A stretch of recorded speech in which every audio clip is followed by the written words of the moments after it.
কলাগুৰু বিষ্ণুপ্ৰসাদ ৰাভাৰ 20 জুন তাৰিখটো ৰাভা দিৱস হিচাপে পালন কৰা হয়।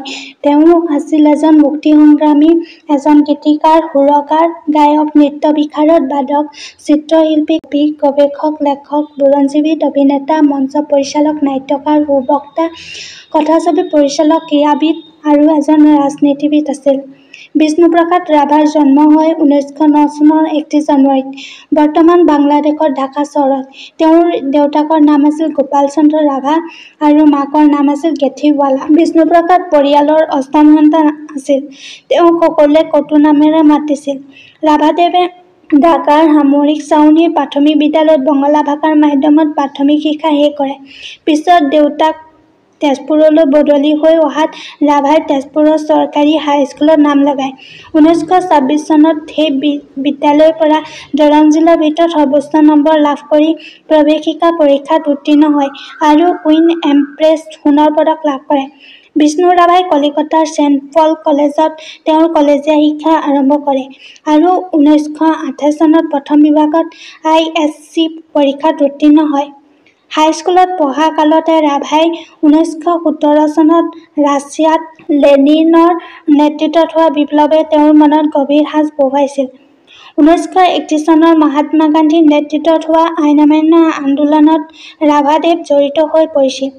অসমৰ চুকে কোণে ঘূৰি বিষ্ণুপ্ৰসাদ ৰাভাই অসমবাসীৰ মাজত সংগ্ৰামী চেতনা জগাই তুলিছিল। শোষণকাৰী পুঁজিবাদীসকলৰ বিৰুদ্ধে দুখীয়া কৃষক শ্ৰমিকসকলৰ হৈ তেওঁ সততে উত্তাপ্ত কণ্ঠৰে মাত মাতিছিল।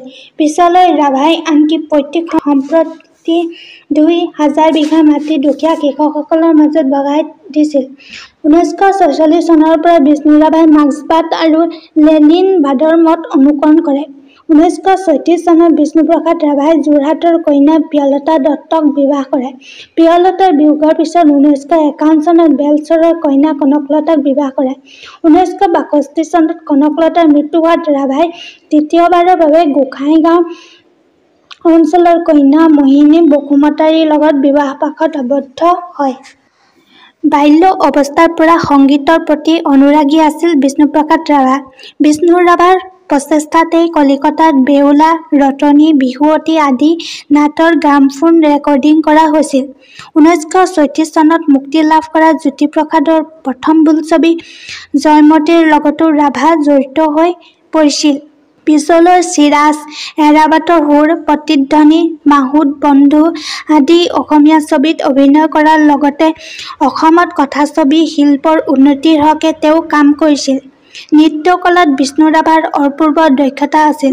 তেজপুৰৰ বাণ ৰংমঞ্চত আলিবাবা নাটকৰ মজিয়ানা চৰিতত ৰাভাই ছাত্ৰ অৱস্থাতে নৃত্য প্ৰদৰ্শন কৰি প্ৰশংসা লাভ কৰিছিল।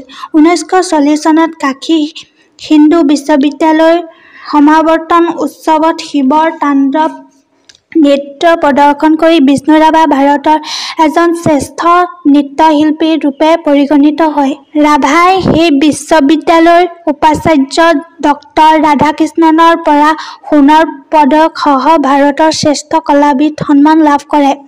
অসমৰ বিভিন্ন থলুৱা নৃত্য, সত্ৰীয়া নৃত্য, চালি নাচ, ঝুমুৰা, সূত্ৰধাৰী নৃত্য, দেওধানী নৃত্য, বাথৌ নৃত্য আদিৰ জ্ঞান আয়ত্ত কৰি আৰু সেইবোৰক প্ৰদৰ্শন কৰি বিষ্ণুপ্ৰসাদ ৰাভা নৃত্যকলাৰ কলাগুৰু হৈ পৰিছিল। বিষ্ণুপ্ৰসাদ ৰাভাই 200ৰো অধিক ৰচনা কৰা গীতসমূহক ৰাভা সংগীত নামেৰে জনা যায়। তেখেত আছিল এগৰাকী প্ৰসিদ্ধ গায়ক। শ্ৰীমন্ত শংকৰদেৱৰ বৰগীত শিকি বিষ্ণু ৰাভাই বৰগীতক সাম্প্ৰতিক সময়ত আগবঢ়াই লৈ গৈছিল।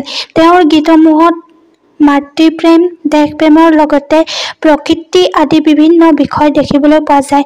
তেওঁৰ গীতসমূহ শিশুসকলৰ মাজত যথেষ্ট জনপ্ৰিয়। বিষ্ণুপ্ৰসাদ ৰাভা এজন সুদক্ষ খেলুৱৈ আছিল। বিষ্ণু ৰাভা ছাত্ৰ অৱস্থাৰে পৰা প্ৰখ্যাত আছিল। ফুটবল, ক্ৰিকেট, ভলীবল, হকী আৰু বেডমিণ্টনত ৰাভাই এগৰাকী সুদক্ষ খেলুৱৈৰ স্বাক্ষৰ বহন কৰিছিল।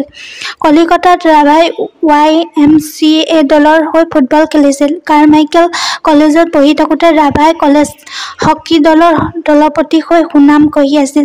কলিকতাত এবাৰ ৰাভাৰ দল ভলীবলৰ চেম্পিয়ন হৈছিল। তদুপৰি অন্যান্য কিছুমান খেলা যেনে মুষ্টিযুদ্ধ, ঘোঁৰা দৌৰ আদিত ৰাভাই নিজৰ দক্ষতা প্ৰমাণ কৰি দেখুৱাইছিল। বিষ্ণু ৰাভা এজন নিপুণ চিত্ৰশিল্পী আছিল। শ্ৰীমন্ত শংকৰদেৱৰ ওপৰত অঁকা কল্পচিত্ৰখনতে তেওঁৰ তুলিকাৰ শ্ৰেষ্ঠত্ব প্ৰতিপন্ন হয়। অসমীয়া সাহিত্যৰ মজিয়াতো বিষ্ণু ৰাভাৰ সৃষ্টি চিৰ জ্যোতিষ্মান। ৰাভাই অসমীয়া আৰু বড়ো দুয়োটা ভাষাতে সাহিত্য সৃষ্টি কৰিছিল। বিষ্ণু ৰাভাৰ উল্লেখযোগ্য লেখনিসমূহ হ'ল অসমীয়া কৃষ্টিৰ চমু আভাস, মটক সম্প্ৰদায়ৰ ইতিহাস, ৰাভা জাতিৰ ইতিহাস, বড়ো জাতিৰ ইতিহাস, ডিমাচা কছাৰী বুৰঞ্জী, মিচিং কনেং, বড়ো কৃষ্টি ইত্যাদি। জীৱন নদীৰ সিপাৰে মোহ আদি ৰাভাদেৱে ৰচনা কৰা একাংকিকা। মুক্তিৰ দেউল ৰাভাদেৱৰ একমাত্ৰ নৃত্য নাটিকা। সোণ পাহি মামিৰ হাৰ উল্লেখযোগ্য গল্প সংকলন।